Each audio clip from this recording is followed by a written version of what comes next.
Kita bermohon pada Allah semoga di hari ini kita diberkahi oleh Allah Subhanahu wa taala. Siap jadi penghuni surga? Tidak cukup dengan amin ya. Masuk surga tidak cukup dengan amin, tapi harus disiapkan dengan amal saleh. Karena itu di episode kali ini kita akan belajar tentang satu amalan penghuni surga yang biasa dikerjakan khususnya di waktu-waktu Ramadan. Apakah amalan itu? Kita akan bahas di episode kali ini dan tidak banyak orang mengetahui amalan yang dimaksudkan. Ya, kita akan ambil Quran surah ke-51 ayat 18. Quran surah ke-51 ayat 18 paling kanan pertengahan. Ini nanti korelasinya dimulai dari ayat ke-15-nya ya sampai bertemu di ayat 18. Kemudian jaminan Allahnya lagi ada di Quran sebelumnya surah ketiga ayat ke-17. Nanti korelasi ayat ini terkait juga dengan ayat 15-nya. Ini sangat menarik sampai ke 16 sampai dengan 17-nya. Ini amalannya dan jaminannya surga yang dijanjikan. Baik, mari kita lihat. Masih ingat di pertemuan yang lalu saya menerangkan tentang satu waktu menjelang kepada fajar. Disebut apa waktunya? Sahar. Ya. Waktunya disebut dengan sahar. Amalannya disebut dengan sahur. Jamak dari kata sahar adalah kata ashar. Waktu singkat menjelang fajar. Anda kerjakan amalan disebut dengan sahur.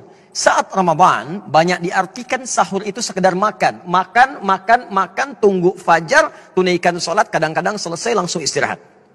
Padahal ada rumus dalam Al-Quran yang kalau rumusan ini dikerjakan kata Allah, maka itu penanda bahwa dia adalah, calon ahli surga yang sedang beraktivitas di bumi. Siapa mereka itu? Perhatikan Quran surah ke-51 ayat 18. Wabil ashari hum yastaghfirun.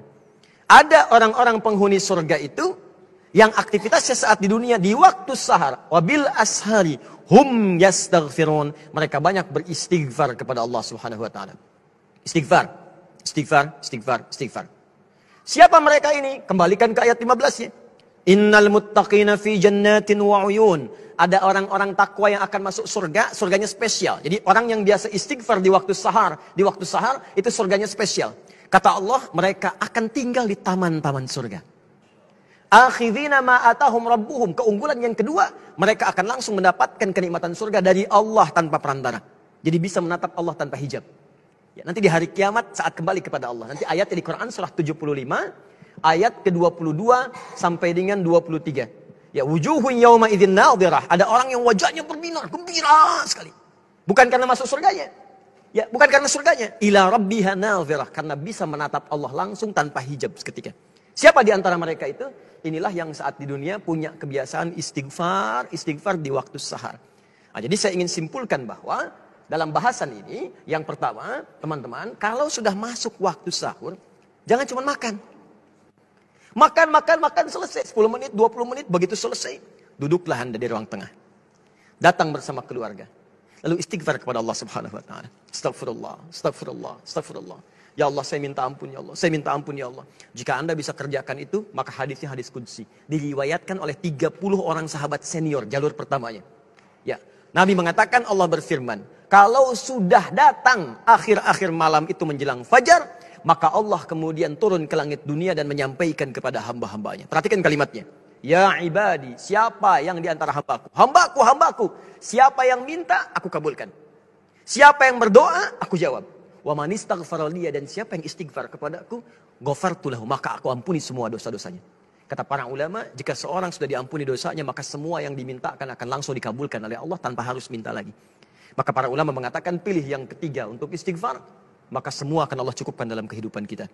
Karena itulah orang istighfar disebut lagi di Quran surah ketiga ayat ke-17. Orang-orang penghuni surga dengan 4 golongan lain. As-sabirina, was-sadiqina, wal-qanitina, wal-munfiqina, wal-mustaghfirina bil ashar. Kata Allah, ada 5 golongan yang dapat anugerah di surga dengan dapat keriduan Allah yang paling besar. Orang-orang sabar, orang-orang yang khusyuk dalam salat, orang-orang yang rajin bersedekah, dan orang-orang diantaranya yang senang berinfak, serta orang-orang yang beristighfar di waktu fajar. Maka kalau tak mampu Anda sabar, rajinlah sedekah. Tak mampu bersedekah, maka rajinlah Anda khusyuk dalam salat. Tak mampu khusyuk dalam salat sepenuhnya, maka istighfarlah. Mudah-mudahan dengan itu Anda mendapatkan surga yang dijanjikan insya Allah.